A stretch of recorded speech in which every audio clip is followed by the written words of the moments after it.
आपको board exam में ऐसे ही करके आना है। यदि आप ऐसे नहीं लिखते, आप अपनी मर्ज़ी चलाते हैं, तो एग्ज़ामिनर भी अपनी मर्ज़ी चला लेगा, वहाँ पे कोई नंबर दे देगा आपको, 1-2 नंबर दे के भगा देगा आपको।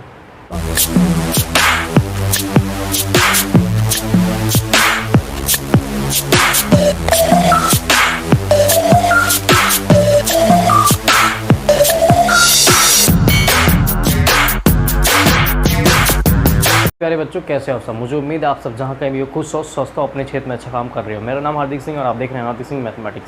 आज की इस वीडियो में आपको बताने वाला हूँ प्रमेय 1.2, यानी कि हमने अभी तक किया प्रमेय 1.1 में सीखा कि किस तरह से इक्वल्स डिवीज़न एल्गोरिथम का इस्तेमाल किया गया है, और उससे कुछ जुड़ी मैंने क्वेश्चंस भी करवाए हैं आपको, जो कि मैं भी और आगे करवाने वाला हूँ।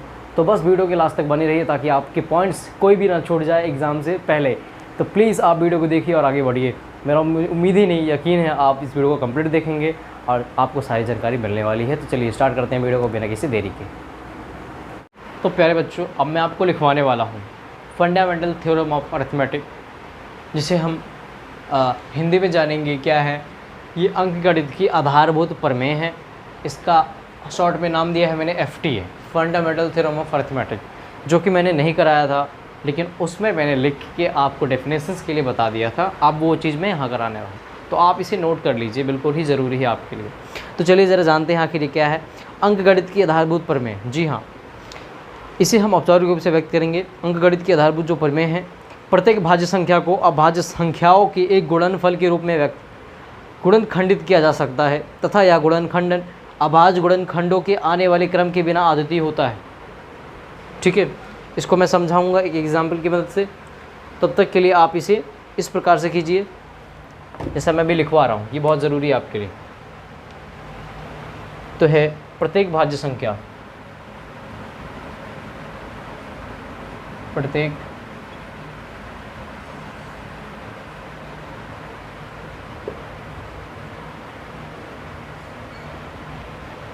भाज्य संख्या को अभाज्य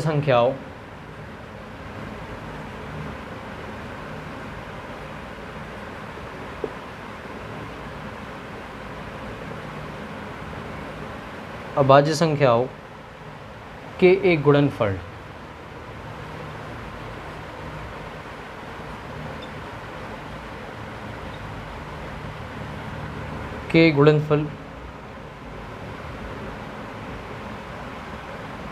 के रूप में व्यक्त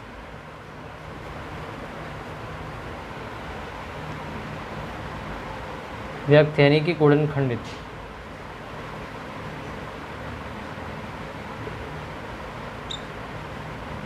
इस तरह से किया जा सकता है।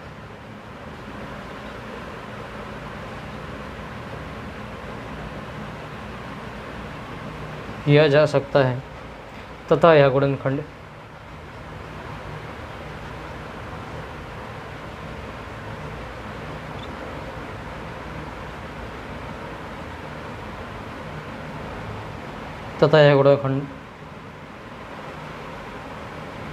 अभाज्य गुणनखंडों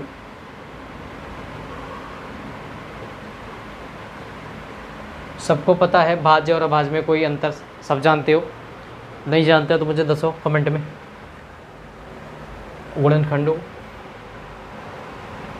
के आने वाले, तो पहले आप लोग इतना उतारिए, मैं आगे थोड़ा इरेज करूँगा। मुझे समझ में आ गया, आपको समझ में आ गया होगा कि प्रत्येक भाज्य संख्या को अभाज्य संख्याओं के एक गुणनफल के रूप में व्यक्त गुणनखंडित किया जा सकता है, तथा यह गुणनफल अभाज्य गुणनखंडों के बिना क्रम में आने वाले को अद्वितीय कहते हैं। जिस तरह से मैं आपको अभी एक एग्जांपल देने वाला हूँ कि मान लो एक हमने देखा कि इसमें पेयर बन रहा है, 2 पे पावर समथिंग बन गया या 5 पे पावर समथिंग बन गया, और यहाँ पे इक्वल टू हमारा समथिंग आंसर आ गया, दैट्स इट। तो ये क्या हमारा भाज्य गुणनखंड हो जाएगा।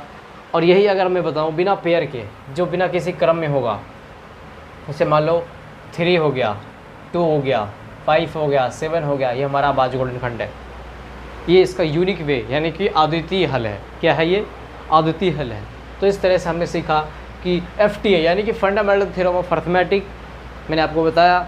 अब मैं आगे करने वाला हूँ, क्वेश्चंस की ओर चलेंगे और आगे बढ़ेंगे मैं सीरीज़ का। तो प्यारे बच्चों, अब मैं आपको बताने वाला हूँ कुछ ऐसे पॉइंट्स जो कि बहुत इंपॉर्टेंट है। मुझे ऐसा लगता है अगर आप इसे स्किप कर देते हो और कोई पूछ लेता तो आप बता नहीं पाओगे। मैं ऐसा नहीं चाहता आपके सामने कोई सवाल करे और आप चुप रहो, दैट्स इट, आवाज़ उठाओ आप। चलो अब मैं बताने वाला हूँ कि जो सवाल है किस तरह से इसमें समझेंगे हम। इससे पहले मैं आपको कुछ ऐसी चीज़ें बता रहा हूँ जो कि मैथमेटिक्स हैं, गणितज्ञ हैं, इनके बारे में जानना ज़रूरी है, जिसका नाम है कार्ल फ्रेडरिक गॉस, जो कि 1777 से लेकर के 1855 तक जीवित रहे इस धरती पर। आगे देखने वाले हैं। अंक गणित की आधारभूत प्रमेय के रूप में विख्यात होने के पहले प्रमेय 1.2 की संभवतः सर्वप्रथम वर्णन यूक्लिड के एलिमेंट्स की पुस्तक 9th में साध्य प्रपोजस 14 के रूप में हुआ था, परंतु इसकी सबसे पहले सही उत्पत्ति कार्ल फ्रेडरिक गॉस ने अपनी कृति डिस्क्विशंस अर्थमेटिक में दी। कार्ल फ्रेडरिक गॉस को प्रायः गणितज्ञों को राजकुमार कहा जाता है। क्या बात है, मतलब इनको गणितज्ञों के राजकुमार कहा जाता था, कार्ल फ्रेडरिक गॉस को। आगे देखते हैं क्या भाई। तथा उनका नाम भी सभी समय कालों के 3 महानतम गणितज्ञों में लिया जाता है, जिनमें आर्किमिडीज हमारे हो गए, आर्किमिडीज हो गए और न्यूटन हो गए भी सम्मिलित थे, और उनका गणित और विज्ञान दोनों में मौलिक योगदान था। बिल्कुल इस तरह से। तो मुझे उम्मीद है आप ये पॉइंट्स को याद रखोगे, और ऐसी जगह पूछे जाते हैं जो शायद आपको भी नहीं पता होगा, लेकिन पूछे जरूर जाते हैं, ये बहुत काम की चीज़ है। अब मैं आगे चलने वाला हूँ और बताता हूँ सवाल कैसे बनेगा।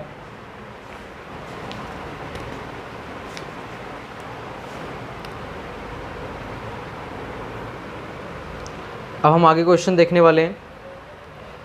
पूर्णांकों के निम्नलिखित युग्मों के एचसीएफ और एलसीएम ज्ञात कीजिए तथा इसकी जांच कीजिए कि दो संख्याओं का गुणनफल एचसीएफ इंटू एलसीएम है।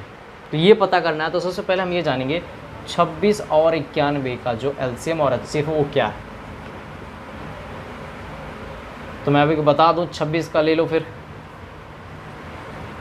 ये गया 2 की टेबल से आ गया 13 और 13 बन जा 13, ये गया 91, 7 की टेबल से 13 और 13 बन जा 13, 13 91 होता है। अब मैं यहाँ पे पेयर बनाऊँगा 2 × 13 = 26 और यहाँ पे 7 × 13 = 91। तो हमारा एचसीएफ क्या है मैं बता दूं। इन दोनों में जो कॉमन है हमारा वो एचसीएफ होता है। इसका मतलब जो हमारा हाईएस्ट कॉमन फैक्टर आया एचसीएफ आया वो कितना आ गया, 13 आ गया। अब जितने बचे हैं उनको जोड़ दो, सॉरी मल्टीप्लाई कर दो, और उसके बाद हमारा एचसीएफ को एलसीएम से मल्टीप्लाई कर दो, आ जाएगा आपका आंसर। तो देखो अब हमें एलसीएम निकालना है, तो एलसीएम निकालने का तरीका मैं आज आपको बता देता हूँ। अब यहाँ पे बचा 2 × 7 = 14, 2 × 7 = 14 और यहाँ पे एक 13 बचा हुआ है, तो इसमें से 13 एक काउंट होगा, ठीक है, एक बार 13 को काउंट हो गया। तो 2 × 7 = 14, ठीक है, मैंने 14 लिख दिया इस तरह से।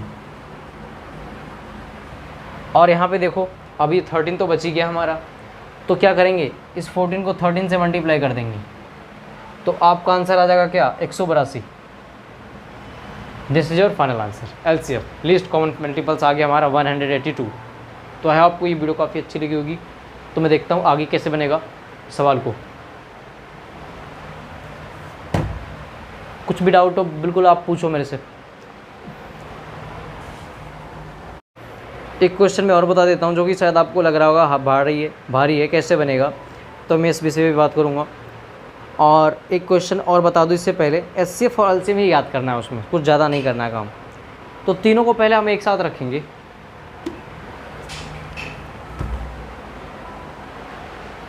प्रेस कर दो।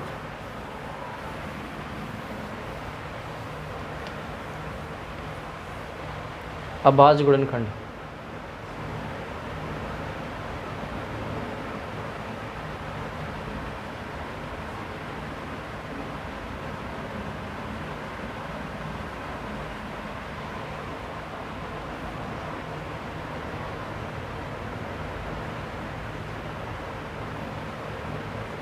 अभाज्य गुणनखंड विधि द्वारा निम्नलिखित पूर्णांकों के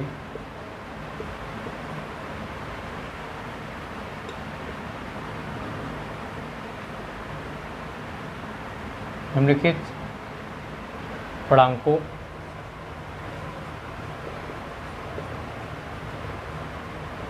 के HCF और LCM ज्ञात कीजिए। HCF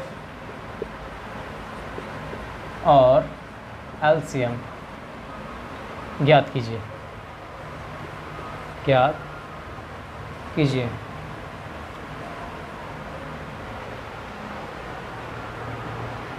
तो देखिए हम अब करने वाले हैं आवाज गुणनखंड विधि द्वारा निम्नलिखित पूर्णांकों के HCF और LCM ज्ञात करना है। सिंपल है, कुछ नहीं है।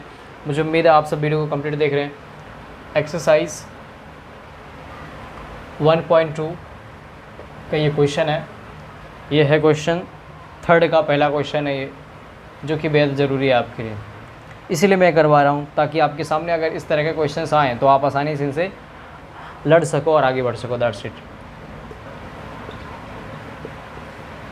21 तो कुछ नहीं करना, जैसे आप सिंपली एलसीएम निकालते आ रहे हैं वैसे आप तीनों का निकालेंगे। तो जैसे मैं पहले 12 का ले लेता हूँ। 2 6 12, 2 3 6, 3 1 3, ये हो गया फिनिश। आगे देखते हैं 15 का। 1 या 3 से 3 5 जा 15, 5 1 जा 5, 1 1 जा 1। आपको तब तक चलते रहना जब तक आपका 1 नहीं आ जाता। चलिए इसी तरह से आगे देखेंगे। और क्या है, 21 है इस तरह से। तो 3 से ले गया, 3 7 जा 21, 7 1 जा 7, 1 1 जा 1। तो इस तरह से मैं देख रहा हूँ कि तीनों के सबसे अपने अलग अलग ही सॉल्यूशंस आए हुए हैं। तो अब देखेंगे, हम तीनों को मिलाएंगे और देखेंगे इसका एचसीएफ और एलसीएम क्या है। तो मैंने आपको एलसीएम कैसे निकालते हैं ये बता दिया हूँ। तो आई होप कि मुझे इस क्वेश्चन में मैं आपको सिर्फ एचसीएफ बताऊँगा और आप मुझे एलसीएम खुद निकाल के बताओगे कमेंट बॉक्स में। क्या समझे, ये चीज़ आपको करना है। चलिए अब देखते हैं आखिर इसका एचसीएफ कैसे निकालते हैं, एचसीएफ कैसे निकालते हैं। तो अगर मैं बात करूँ सब में, देखो ना इसमें 2 है, ना इसमें 2 है, ना इसमें 2। तो अगर मैं इस पूरे की मैं बात करूँ एचसीएफ क्या है, तो देखो इसमें भी 3 है, इसमें भी 3 है, इसमें भी 3 है। तो इट मीन्स मेरा जो एचसीएफ आया है वो आ गया हमारा 3। This is your final answer. तो आई होप कि आप एलसीएम निकालने वाले हैं और आप मुझे कमेंट बॉक्स में बताने वाले हैं। तो मैं इसीलिए मैं वेट कर रहा हूँ आप सभी का, मुझे ज़रूर बताओ क्या है। ठीक है, तो चलिए अब आगे देखते हैं। मेरे बच्चों अब हम करने वाले हैं, ये क्वेश्चंस बहुत इंपॉर्टेंट है। 3rd है, 3rd का 3rd प्रश्नावली 1.2 की 3rd का 3rd है। कोई दिक्कत नहीं की बात नहीं है। इसमें मैं आपको एलसीएम और एचसीएफ दोनों बताऊंगा, लेकिन इससे ठीक बीच वाला क्वेश्चन आपको करना है, जिसमें मैंने बता दिया कि किस तरह से इसका एचसीएफ और एलसीएम निकालना है। जिस बिहेव पे मैं आपको पहला क्वेश्चन कराया हूँ, ये लास्ट करा रहा हूँ, ठीक उसी बिहेव पे सेकंड क्वेश्चन बनेगा। मैं कमेंट में इंतज़ार करूँगा आपका। मुझे उम्मीद है आप लोग मुझे ज़रूर बताओगे क्या आंसर है आप सब। चलो देखते हैं इसका कैसे होता है भाई। 2 4 जा 8 हो गया, 2 2 जा 4 हो गया, 2 1 जा 2, 1 जा 1। अब आगे देखेंगे क्या है। अब यहाँ देखा तो 3 3 जा 9 और 3 1 जा 3, 1 1 जा 1। तो इस तरह से अब यहाँ देखेंगे 5 5 जा 25, 5 1 जा 5, 1 1 जा 1। तो देखो यहाँ पे देखो, सबसे पहले मैं अगर बता दूँ तो तीनों में मुझे अगर कुछ कॉमन आ रहा है तो 1 आ रहा है कॉमन, जो कि हमारा एचसीएफ होगा। सिंपल सी बात है। हम तीनों में देखते हैं तो क्या देखते हैं भाई, यही तो देखते हैं कि कॉमन क्या आ रहा है, उसी को खींचते हैं बाहर, तो वही हमारा एचसीएफ हो जाता है। सिंपल सी बात है, इतना दिमाग नहीं लगाना, बचपन वाला काम मत करो। एक बार 8 का लिखो और एक बार 9 का लिखो, एक बार 25 का लिखो, फिर आप ऐसे ही करते रह जाओगे और आपका टाइम निकल जाएगा एग्जाम में। तो यहाँ पर लिखिए एचसीएफ इक्वल टू 1 एंड आपका जो एलसीएम आ गया 1800 आ गया, क्योंकि 8 9 जा 72 और 72 को 25 से करोगे आपको मिलेगा 1800। This is your final answer. अब आगे देखेंगे, आगे क्या है मैं आपको बताने वाला हूँ।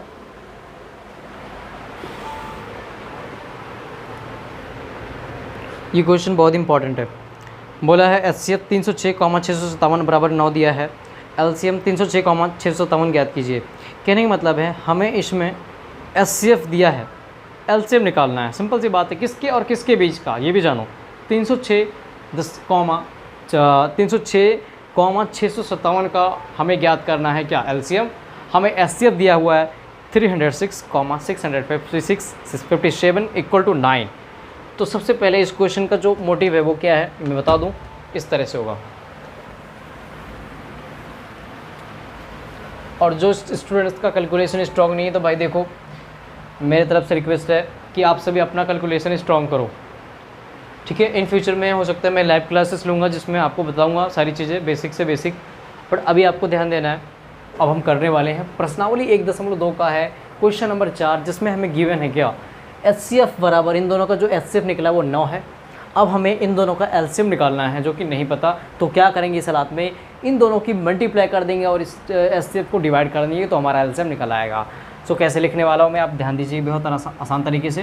306 × 657/9। अब हमारा जो आने वाला है वो एलसीएम है जो कि अभी तक हमें नहीं पता था, तो इसे निकालने का देखो तरीका देखो क्या है।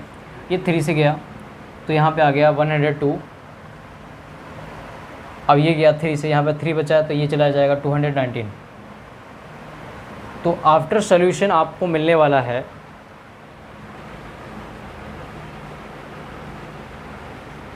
This is your final answer. इस तरह से आपको क्वेश्चंस को करना है। तो 22, 33, 8 यानी कि 22,338 इस तरह से इसका सोल्यूशन हुआ। तो हमें एलसीएम प्राप्त हो गया कितना, 22,338। अब आगे देखेंगे क्वेश्चंस को। तो प्यारे बच्चों, अब मैं आगे क्वेश्चंस मैं आपको कराऊंगा नेक्स्ट वीडियो में, जो कि 5th और 6th 7th है, जो कि यूनिक सोल्यूशंस हैं इनके काफ़ी। मुझे उम्मीद है आप वेट कीजिए थोड़ा, बस मैं अब जल्दी आ रहा हूँ इसके साथ। तो मैं आगे बढ़ता हूँ, अब इसमें सिखाता हूँ कि किस तरह से हम आगे पढ़ेंगे नेक्स्ट। अब देखने वाले हैं यहाँ पे क्वेश्चंस को। ये है प्रमेय आपका 1.3।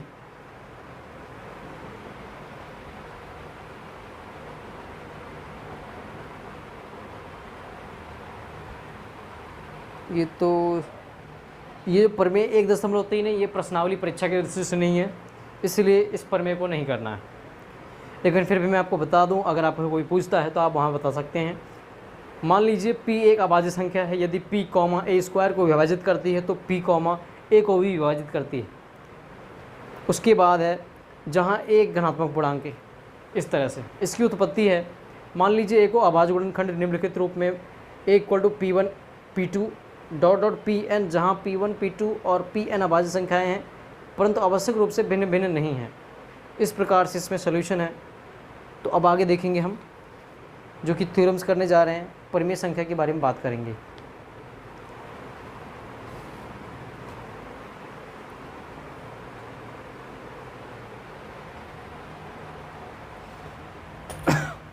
अब हम बात करने वाले हैं परिमेय संख्या के बारे में।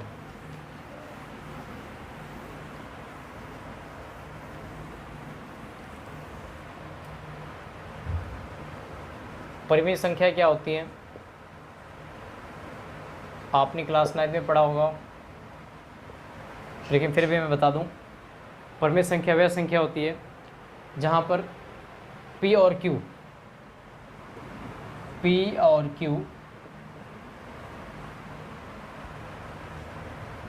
दो घनात्मक पूर्णांक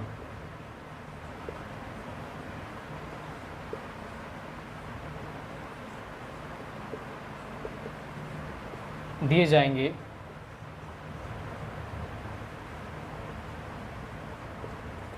जहाँ p = 0 और q does not equal 0 और इसको हम दिखाएंगे इस तरह से परिमेय संख्या को। मान लो x हमारा फंक्शन है और इसको हमने शो कर दिया p/q के फॉर्म में। This is called rational number and also it's in Hindi परिमेय संख्या। हमने ये सीखा परिमेय संख्या क्या होती है भाई, कि p और q दो धनात्मक पूर्णांक है और जहाँ p = 0 है और q does not equal 0 है। x हमारा फंक्शन होगा और इस फंक्शन को हमें p/q के रूप में व्यक्त करना था, तो हमने किया। इस प्रमेय को यूज़ करके हम कई सवालों को हल करेंगे आगे, जो कि आपसे कह दिया जाएगा सिद्ध कीजिए कि √2 एक अपरिमेय संख्या है। कुछ समय के लिए हम उसे मानेंगे कि यह एक परिमेय संख्या है, फिर उसे अपरिमेय संख्या में बदलेंगे, हैंस प्रूफ करके देखेंगे वो करना। तो प्यारे बच्चों, अब मैं आपको बताने वाला हूँ कि p = 0 और q does not equal 0 अगर होगा तो कैसे होगा और नहीं होगा तो कैसे नहीं होगा। ये चीज़ें हम जानने वाले हैं कि p = 0 हो जाता है, कैसे हो जाता है ये पता करना है, और q does not equal 0 ये क्यों नहीं होता भाई, ये भी जानेंगे हम। तो सबसे पहले मैं बता दूं मान लो p बटा q हमें दिया जाएगा सवाल ऐसे, इसके रूप में लिखना है। x हमारा फंक्शन है, फंक्शन हमें गिवन है, एक फंक्शन गिवन था हमारा 0 अपन समथिंग यानी कि 3 था। तो जहाँ पे p हमारा 0 है और q हमारा 3 है, इसलिए p बराबर 0 हुआ, इसलिए p बराबर 0 हुआ, क्योंकि जो p डिवाइड कर रहा है, जो कि p 0 है और 0 डिवाइड कर रहा है 3 को, इसलिए जब 0 को 3 से डिवाइड करेंगे कि 0 अपन समथिंग इक्वल टू 0। ये क्लियर हो गया डाउट कि मतलब p जो हमारा 0 है वो सही है, हक में, बिल्कुल राइट में। अगर मैं बात करूँ q हमारा 0 क्यों नहीं है, तो मैं बता दूँ कि जो अगर मैं बात कर दूँ यहाँ पे p मान लो हमारा 3 है और q हमारा 0 है, तो देखो यहाँ पे क्योंकि 3/0 ये something upon 0 does not exist, ये नॉट डिफाइंड है, so it is not q does not equal to 0, इसलिए q बराबर 0 नहीं होता। तो मुझे उम्मीद है आपको p बराबर 0 कैसे होता है ये बताया और समझ में आया होगा, और q डज नॉट इक्वल 0 कैसे होता है ये भी बताया, ये भी समझ में आ गया होगा। अब मैं आपको आगे सवाल के माध्यम से बताने वाला हूँ कि किस तरह से इन आने वाले क्वेश्चंस को करेंगे कि सिद्ध करना है p बराबर 0 है, q डज नॉट इक्वल 0 है, और इसके अंदर दो घनात्मक पूर्णांक किस प्रकार से काम करने वाली हैं। तो चलिए वीडियो के लास्ट तक बनी रहिए ताकि मैं आपके सारे में कोई भी पॉइंट्स बोल ना पाऊँ। तो प्यारे बच्चों, अब हम जानने वाले हैं, क्वेश्चन हमारा आएगा इस तरह से एग्ज़ाम में, किसी भी सेट में आ सकता है, बोलेगा prove that √2 is irrational number. तो हमें सिद्ध करना है कि √2 एक अपरिमेय संख्या है। कैसे करेंगे हम इस वीडियो के माध्यम से समझने वाले हैं। चलिए स्टार्ट करते हैं। तो प्यारे बच्चों, प्रश्नावली 1.2 में क्वेश्चन नंबर फर्स्ट है, सिद्ध कीजिए कि √2 एक परिमेय संख्या है। एक अपरिमेय संख्या है, यहाँ पे मैं परिमेय लिख दिया हूँ, ये है क्वेश्चन हमारा। तो हमें सिद्ध करना है कि √2 क्या है, एक अपरिमेय संख्या है, यानी कि इंग्लिश में prove that √2 is an irrational number. √2 is an irrational number हमें प्रूफ करना है, जो कि मैं बताया था। इंग्लिश मीडियम वाले आप लोग थोड़ा ध्यान सुनिएगा। आप लिखोगे let be the √2 is a rational number where p and q positive integers, p equal to 0 and q does not equal to 0, here x equal to p upon q। मतलब जो x होगा हमारा फंक्शन होगा, जिस तरह से हमें given है, मान लो ये x हमारा √2 आ जाएगा, इसकी जगह आ जाएगा। अब इस √2 को हम p अपॉन q के रूप में कैसे लिख सकते हैं ये भी मैं बताऊंगा। आगे देखते हैं क्वेश्चन कैसे बनता है। कि x इक्वल टू में √2 पता है, अब हमें बैठा देना है, जहाँ पे x बैठा है वो वहाँ पे √2 बैठेगा, गिवन है हमारे पास। तो देखिए किस तरह से मैं बैठा रहा हूँ। तो ये √2 को हमें किसके रूप में बदलना है, p अपॉन q के रूप में। तो इक्वल में p अपॉन q तो साथ के साथ रहेगा। अब इसके नीचे कुछ नहीं तो 1 ले सकते हैं, इट्स योर राइट। और करना ही यही सोल्यूशन का एक तरीका है। 0 लेंगे तो कोई एग्जिस्ट नहीं करेगा सवाल, क्योंकि q डज नॉट इक्वल 0, तो उसके बाद कहानी आगे नहीं बढ़ने वाली। तो मैं कहानी को आगे बढ़ाना है। तो देखो यहाँ पे q है, इस q को इस √2 से मल्टीप्लाई किया तो क्या आ गया, √2q आ गया। अब इस 1 को p से किया तो मुझे मिला p। अब जैसे आप यहाँ तक आ जाओ, इसके बाद का जो प्रोसीजर है कुछ ऐसा है। यहाँ लिखेंगे squaring on both side, English medium वाले लिखेगा और हिंदी मीडियम वाले लिखेंगे दोनों तरफ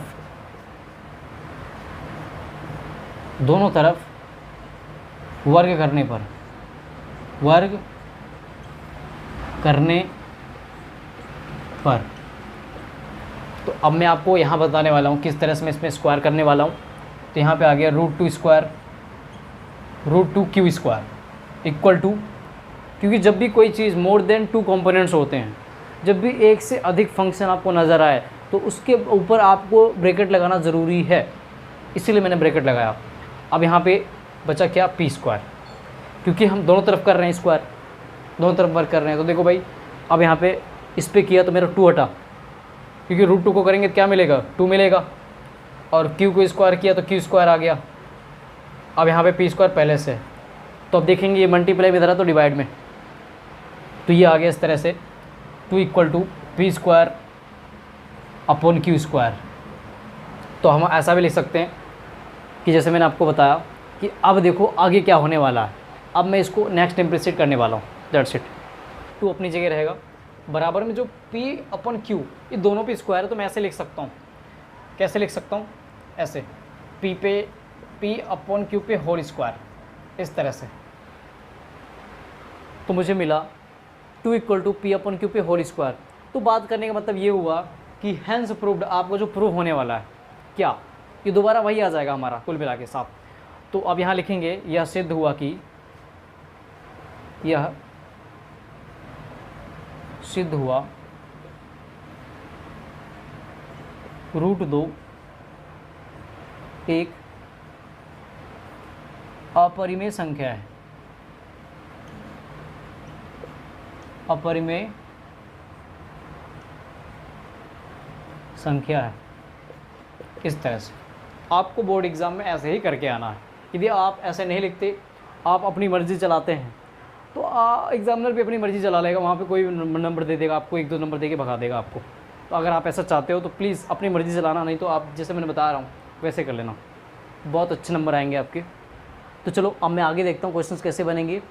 तो आई होप आप इस वीडियो कंटिन्यू देख रहे हो। ये क्वेश्चन जो मैं कराने वाला हूँ आपको, ये बहुत ही इंपॉर्टेंट है, क्योंकि आप इसमें ज़्यादा फंस जाते हैं ये सोच कर कि इतना बड़ा है, इसका परिमेय संख्या कैसे सिद्ध करें। कि भाई हमें तो पता है कि इतना बड़ा क्वेश्चन दे दिया और इसका कोई क्लू नहीं है, तो कैसे निकलेगा मैं बता दूं।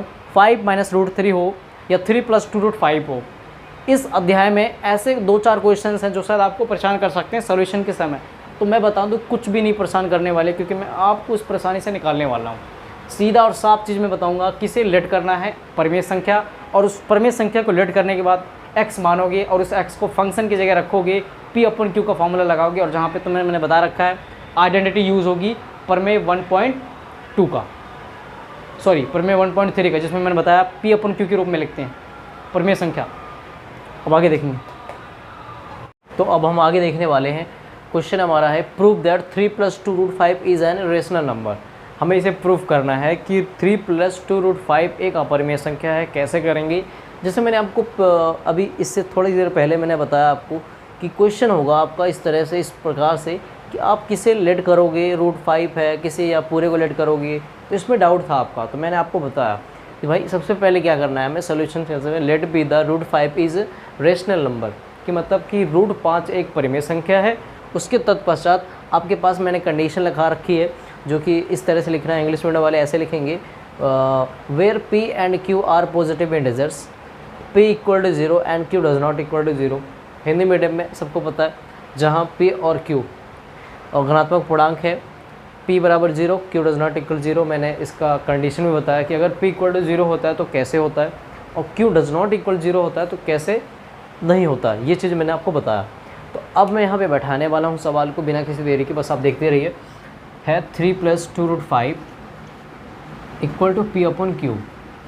तो देखो, चाहो तो आप इसको ऐसे मल्टीप्लाई कर सकते हो, या नहीं करना चाहते तो ऐसे सिंप्लीफाई करके आप इधर ला सकते हो। तरह से 2 √5 अपॉन में 1 है और = P/Q - 3। तो जिसने हमने देखा कि from opposition √5 is an rational number, हमें गलत कल्पना के कारण प्राप्त हुआ कि √5 एक अपरिमेय संख्या है, या सिद्ध हुआ। तो क्वेश्चन हमारा यही था कि सिद्ध कीजिए कि 3 + 2 √5 इज़ एन इरेशनल नंबर। तो हैंस प्रूव्ड हमारा हो चुका है, यह एक अपरिमेय संख्या है। तो मुझे उम्मीद है आपको क्वेश्चन समझ में आया होगा, और नहीं समझ में आया तो कमेंट बॉक्स में मुझसे ज़रूर पूछो, मैं आपके छोटे डाउट लेके आता रहूँगा। ठीक है, चलिए अब आगे देखने वाले हैं तीसरा क्वेश्चन, जो कि बहुत इंपॉर्टेंट है आपके लिए। अब मुझे लगता है आप इसमें मिस्टेक करेंगे, इसलिए मैं क्वेश्चन बता देता हूँ। एक क्वेश्चन बताऊँगा, बाकी सारे क्वेश्चन इसी के हूबहू हैं, बिल्कुल सेम है, कुछ नहीं करना आपको। इसमें लिखा है prove that 1/√2 is an rational number. Hindi में सिद्ध कीजिए कि 1/√2 एक अपरिमेय संख्या है। ठीक है, कोई बात नहीं।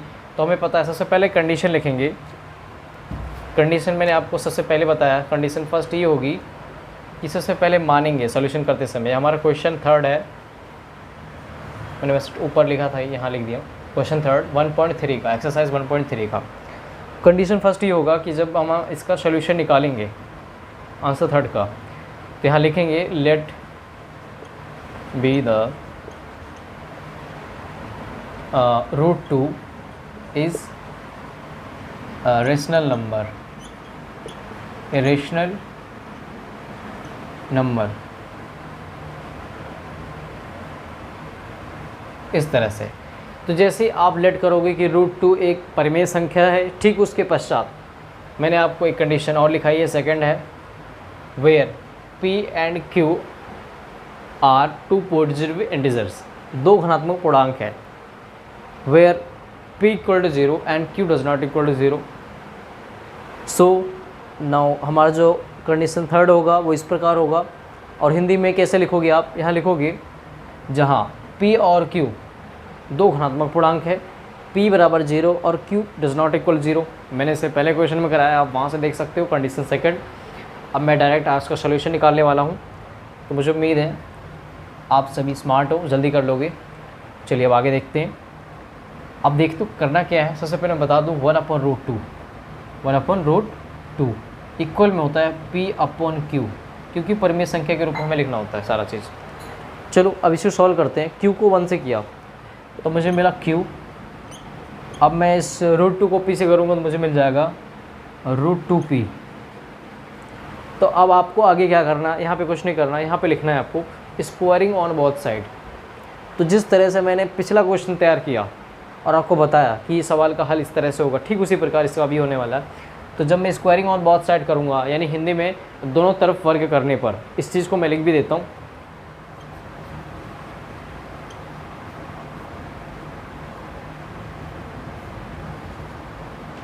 वर्ग करने पर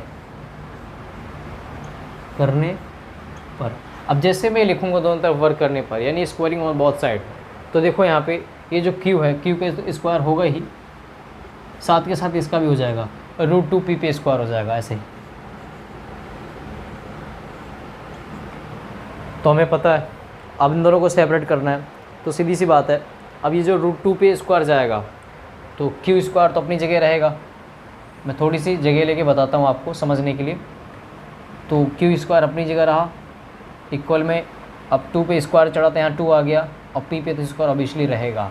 तो देखो अब मैं P और Q को सेपरेट कर रहा हूँ, 2 अपनी जगह आ जाएगा, तो P square upon Q square. तो जो था दोनों पे स्क्वायर है, तो मैं क्या करूँगा, इस तरह से होल स्क्वायर में डाल दूँगा इसे। तो मैंने देखा जब भी स्क्वायर हटता है तो क्या चढ़ता है, रूट चढ़ता है। तो hence proof √2, hence proof √2 is, hence proof √2 is irrational number, is an irrational number, irrational number। I hope आपको समझ में आया होगा। नहीं आता कोई भी छोटी छोटी पॉइंट आप पूछ सकते हो, डरने शर्माने झिझकने की ज़रूरत नहीं है, ठीक है। आप कमेंट में करो, मेरे बॉक्स में कमेंट बॉक्स में लिखो, ताकि मैं आपको सारी चीज़ मैं बताता रहूँ। हर छोटी से छोटी पॉइंट जो आप तक आपने किसी से नहीं पूछा ना, शायद आपको जवाब मिल पाया हो, आई होप मैं आपको दे पाऊँगा, ठीक है। हर छोटी से छोटी चीज़, अब मैं बेसिक चीज़ें भी ला रहा हूँ, और आपके आने वाला जो वीडियो है उसमें मैं आपको हर छोटी छोटी चीज़ बताने वाला हूँ, जैसे फैक्टर करना, कैलकुलेशन करना, और उसमें कॉमन कैसे लेते हैं, अगर ये आया तो क्यों आया, ये सारी जानकारी जो सर आपके स्कूलों में भी नहीं मिलती, तो ठीक है यहाँ पे मिलेगी आपको, बस आप कमेंट बॉक्स में हमें बताइएगा। तो ठीक है अब आगे देखते हैं, क्वेश्चन 1.4 में चलते हैं। उसमें कुछ ऐसी चीज़ें हैं जो मैं बेसिक चीज़ें बताने वाला हूँ प्रमेय 1.4।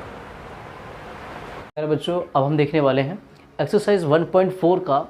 करने से पहले मैं आपको कुछ ऐसी चीज़ें बताने वाला हूँ जो प्रमेय 1.5, मैंने गलती से बोल दिया था 1.4, अब मैं कराने वाला हूँ प्रमेय 1.5, जो चीज़ बहुत ज़रूरी है इस एक्सरसाइज को करने के लिए। मुझे उम्मीद ही नहीं बल्कि यकीन है आप आसानी से देख रहे हो और समझ रहे हो, मैं भी आपको समझाने का बहुत प्रयास कर रहा हूँ। मान लीजिए x एक ऐसी संख्या है जिसका दशमलव प्रसार शांत है, x को P/Q के रूप में व्यक्त किया जा सकता है, जहाँ P और Q सह अभाज्य है तथा Q का भाज्य गुणनखंड 2p⁴n और 5p⁴m के रूप का है, जहाँ n, m की ऋणात्मक पूर्णांक है। ऋणात्मक पूर्णांक का मतलब है नॉन नेगेटिव, तो बिना किसी नेगेटिव के। जैसे मान लो एक होता है नेगेटिव, तो नेगेटिव चीज़ें ऐसी हो जाती है, मतलब किसी भी पावर है 5p⁻² है और 2p⁻³ है समथिंग, तो ये क्या है, नेगेटिव है। और यहाँ पे बात की गई है ऋणात्मक, ऋणात्मक को बोलते हैं नॉन नेगेटिव, तो यह हमारा एडिशन में हो जाएगा। जो पावर होगी वो पॉजिटिव रहेगी, दैट्स इज कॉल्ड नेगेटिव। और यही अगर मैं पावर नेगेटिव लगा दूँ, सॉरी ये हमारा पॉजिटिव है, तो इसे बोलेंगे क्या नाम है, ये हमारा पॉजिटिव इंटीजर्स है, पॉजिटिव इंटीजर पे पावर है। और यही अगर मैं माइनस लगा दूँ तो हो जाएगा नेगेटिव। तो नॉन नेगेटिव मतलब एडिशन में होगा, पावर इसका बिल्कुल प्लस में होगा, ऐड में होगा। तो इस तरह से हम समझेंगे। अब आगे देखते हैं क्वेश्चंस को। मुझे उम्मीद है आपको ये डेफिनेशन समझ में आई होगी और आप इसे पढ़ोगे, कॉपी में नोट करोगे, बार बार जब एनालिसिस करोगे तो माइंड में चीज़ें बैठती जाएंगी। पी क्या है, क्यू क्या है, एक्स किसे मानेंगे, 2 पे पावर एन और 5 पे पावर एम क्या है, ये मैं बता दूंगा आपको। ठीक है, चलिए अब शुरू करते हैं। तो प्यारे बच्चों, अब मैं आपको बताने वाला हूँ 0.375। इसको बोला है inform the change of the form of P upon Q, मतलब कि 0.375 को पी अपॉन क्यू के रूप में व्यक्त करें और इससे ये भी पता करें ये शांत है या नहीं। तो इसको जानने के लिए हम सबसे पहले जो करने वाले हो, इस प्रकार से पॉइंट हटाया, नीचे कितना आ जाएगा 000। आप सबको पता है एक पॉइंट हटा देता 10, 2 हटाया तो 20, 3 हटाया तो 3000। अब देखो यहाँ पे जीरो की कोई वो नहीं रहेगी, तो हमारा टोटल एग्जैक्ट बचा 375 अपॉन में 1000, इस तरह से। अब मैं आपको बताने वाला हूँ कि जो क्वेश्चन है हमारा क्वेश्चन है वो क्या कहता है कि पी अपॉन क्यू के रूप में तो हमने व्यक्त कर दिया। तो आपका 1 नंबर में हरियाणा विद्यालय शिक्षा बोर्ड कई बार ऐसे प्रश्नों को लाता है, किसी भी सेट में डाल देता है और आपसे पूछ लेता है कि इस प्रश्न को पी बटे क्यू के रूप में व्यक्त करें। तो आपको वहाँ पे कुछ नहीं करना होता, सिर्फ पॉइंट हटाओ, नीचे 0 लगाओ, दैट्स इज योर आंसर।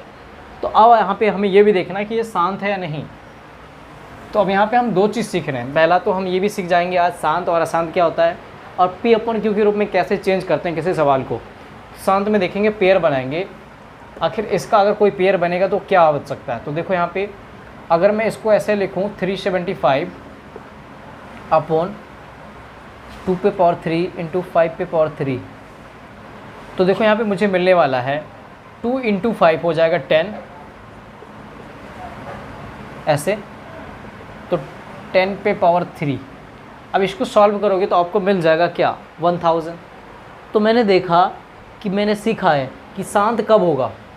ये मान लो x हमारा पूरा फंक्शन था, x इक्वल टू 0.375, ठीक है। अब इस x को मैंने p अपन क्यू के रूप में बदला इस तरह से, और हम ये भी देखेंगे कि 2 पे पावर समथिंग इंटू 5 पे पावर समथिंग अगर है तो हमारा टर्मिनेटिंग होगा, जिसे हम शांत कहते हैं। और अगर 2 पे पावर समथिंग और 5 पे पावर समथिंग नहीं है तो समझ लेना ये नॉन टर्मिनेटिंग है, मतलब कि ये आवाज़ होना चाहिए, आवाज़ जो होना चाहिए, अगर है तो होगा, नहीं होगा तो ये नॉन टर्मिनेटिंग कहलाएगा। तो देखो ज़रा, हमारा ये टर्मिनेटिंग है, it is called terminating decimal expression. तो अब हम आगे देखने वाले हैं क्वेश्चंस के माध्यम से और समझेंगे कि 2 पे पावर समथिंग और 5 पे पावर समथिंग अगर आ रहा है तो टर्मिनेटिंग कहलाएगा, और 2 पे पावर समथिंग इंटू 5 पे पावर समथिंग नहीं आ रहा तो ये नॉन टर्मिनेटिंग कहलाएगा। इसमें डाउट क्लियर हो गया आपका, मुझे उम्मीद है। चलो मैं कोई क्वेश्चन की ओर देखूंगा मैं कि परिमेय संख्या का 10% शांत है या अशांत आवर्ती है। मैं पहले बोलूँ क्वेश्चन को, पहले मैं लिख देता हूँ 13/31/25, ऐसा साफ दिख रहा है। ये मैं और सही से लिखूँ तो प्यारे बच्चों हम देखने वाले हैं प्रश्नावली 1.4 में बोला है, प्रश्नों को बहुत ध्यान सुनना है आपको। बिना लंबी विभाजन प्रक्रिया की ये बताइए कि निम्नलिखित परिमेय संख्याओं के दशमलव प्रसार शांत है या अशांत आवर्ती है। तो इस क्वेश्चन को करने के लिए पहले हमने एक डेफिनेशंस का मदद लिया, सहायता ली, और एक उदाहरण के तहत इस प्रश्नों को समझने का प्रयास किया। अब मैं आप समझाने वाला हूँ कि इन प्रश्नों को करने के लिए क्या तरीका है। क्वेश्चन में हमें बोला गया है कि भाई बिना लंबी विभाजन प्रक्रिया किए बताएं कि निम्नलिखित परिमेय संख्याओं के दशमलव प्रसार शांत है या अशांत आवर्ती है। तो इनको करने के लिए मैं आपको बहुत ईजी और सटीक तरीका बताता हूँ। सबसे पहले अगर आपको 31/25 का एलसीएम लेना है, क्या लेना है, एलसीएम लेना है। इस तरह से जब आप 31/25 का एलसीएम लेंगे तो आपको देखना है कि 2 पे पेयर और 5 पे पेयर बनना चाहिए। अगर 2 पे पेयर 5 पे पेयर बन रहा है तो समझ लो ये आपका शांत है। अगर 2 पे पावर और 5 पे पावर नहीं है कुछ तो समझ लो ये अशांत है। तो सोल्यूशन करने के पश्चात मुझे मिला मैं करने वाला एलसीएम, और इसकी मदद से हम सॉल्व करेंगे। ध्यान से देखेंगे आप सब। 31/25 का एलसीएम लेने वाला हूँ, तो 5 से ले गया, मेरे को क्या मिला भाई, मेरे को मिला 625, फिर 5 से ले गया तो मुझे मिला 125, फिर 5 से ले गया 25, फिर 5 से ले गया 5, और 5 1 5, दिस इज़ फाइनल आंसर। तो इस तरह से मैं सवाल को कर रहा हूँ। मुझे उम्मीद है कि आपको समझ में आ रहा होगा। तो मैं बता दूँ 2 पे पावर समथिंग या 5 पे पावर समथिंग होना चाहिए शांत के लिए। अगर 2 पे पावर समथिंग नहीं भी आ रहा तो कोई बात नहीं, 5 पे पावर समथिंग हो, ठीक है, इस तरह से। तो अब मैं बताने वाला हूँ कैसे करेंगे सवाल। तो सबसे पहले देखो पेयर बन रहा है, एक तो 5 का पेयर बन रहा है, जो 3 बन रहा है, 5 का पेयर कितना बन रहा है, 3 5 का पेयर बन रहा है, और एक 2 5 का पेयर बन रहा है। तो यहाँ पे लिखूँगा मैं 13 अपॉन में 5 पे पावर 3 इंटू 5 पे power 2, this is your final answer. तो यहाँ लिखेंगे यह शांत है, यह शांत आवर्ती है या फिर शांत है। इसको बोलते हैं terminating expression, terminating expression, this is your final answer. इसी तरह से मैं क्वेश्चन नंबर 2 देखूंगा, उस तरह से बनेगा ना सवाल। चलिए अब आगे बढ़ते हैं। नंबर जो है हमारा 2 है वो क्या कह रहा है, 17 अपॉन 8 है। तो सबसे पहले मैंने बताया आपको इसका एलसीएम लेते हैं हम 8 का,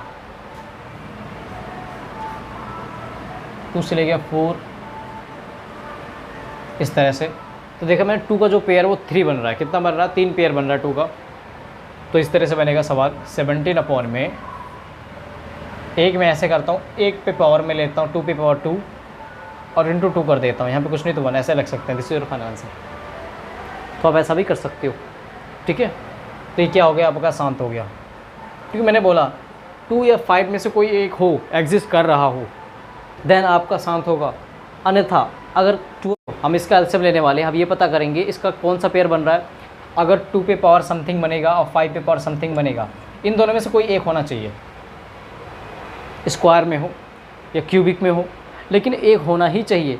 अगर इसके अतिरिक्त कोई और आ गया, मान लो 7 आ गया, तो ये नॉन टर्मिनेटिंग हो जाएगा, यानी कि अनवसानी आवर्ती हो जाएगी, अशांत हो जाएगा। और अगर सिर्फ इतना है 2 पे पावर समथिंग और 5 पे पावर समथिंग, या फिर 2 पे ही पावर समथिंग है सपोज दैट, तो होगा। लेकिन उसके बीच में 7 नहीं आना चाहिए, 6 नहीं आना चाहिए, 13 नहीं आना चाहिए। आपकी जो क्वेश्चन है मैंने अभी करवा रहा हूँ, क्वेश्चन नंबर 3 जो कि 64 पे पावर 64 अपॉन में 455 है, इस तरह से। तो मैं कराने वाला हूँ 64 अपॉन 455। तो इसमें जो है कुछ इस तरह से आ रहा, एक 13 आ जा रहा है पेयर, एक 7 आ जा रहा है और एक 5 आ जा रहा है। तो इस हालात में क्वेश्चन में यहाँ पे लिखेंगे यह अनवसानी आवर्ती है। क्या है, अनवसानी आवर्ती। तो अब मैं बताने वाला हूँ आपको। अब जैसे ये है, ये भी हमारा वही है, नॉन टर्मिनेटिंग। इसमें आपको कंफ्यूज नहीं होना है, क्योंकि जब भी आपको दिखाई दे 2 पे पावर समथिंग और 5 पे पावर समथिंग, उसके साथ कुछ और बैठ गया तो समझ लो ये इसने आके काम ख़राब कर दिया, नहीं तो ये क्या कहलाता, शांत कहलाता। अब ज़रा बताओ, आप खुद बताओ मुझे कमेंट बॉक्स में, ये क्या है भाई, 2 पे पावर समथिंग और 5 पे पावर समथिंग के अतिरिक्त तो कुछ दिख रहा है नहीं, तो सीधी सी बात, ये शांत होगा, सिंपल है। इसी तरह से ये भी शांत है, आप सबको पता है, आप करके देख सकते हो और मुझे कमेंट बॉक्स में बताओ क्या आंसर है। ये तो खैर अशांत है, आप खुद भी करके देख लेना। वैसे अशांत को बोलते हैं अनवसानी, अनवसानी आवर्ती, इस तरह से अनवसानी आवर्ती, ठीक है। अब मैं आगे बढ़ाने वाला हूँ, क्वेश्चन को देखेंगे। क्वेश्चन था 3 था और ये 4 था और मैं 6, ऐसे चुनिंदा क्वेश्चन लिए जिसमें शायद आप परेशान हो सकते थे, इसलिए मैंने आपको बता दिया कि बेटा देखो ऐसे बनेगा ये सवाल, ठीक है ना, ऐसे सवाल आपको बनाने हैं। तो मुझे उम्मीद है आपको काफ़ी समझ में आ चुका होगा, नहीं आया तो मुझे कमेंट में ज़रूर बताओ, ठीक है। तो प्यारे बच्चों, आज के लिए इतना ही, मिलते हैं नेक्स्ट वीडियो में, तब तक के लिए जय हिंद, धन्यवाद। और इससे पहले मैं बता दूं, अगर आपने अभी तक की हमारी चैप्टर 4, चैप्टर 2 और चैप्टर 3 वीडियो नहीं देखी है, चैप्टर 8 भी मैंने डाल चुका हूँ। अब मैं आ रहा हूँ नेक्स्ट वीडियो चैप्टर 7 के साथ, तब तक के लिए मुझे ऐसे ही प्यार बना रखिए हमारे चैनल पर। और अगर कुछ भी डाउट होता है मुझे कमेंट बॉक्स में लिखें, और ज़्यादा से ज़्यादा शेयर करें अपने दोस्तों के पास। अगर कोई पेरेंट्स देख रहा है तो प्लीज़ अपने बच्चों को दिखाइए, और अगर आप स्टूडेंट हैं देख रहे हैं तो प्लीज़ अपने दोस्तों के साथ शेयर कीजिए। तो ठीक है, मिलते हैं नेक्स्ट वीडियो में, जय हिंद, धन्यवाद।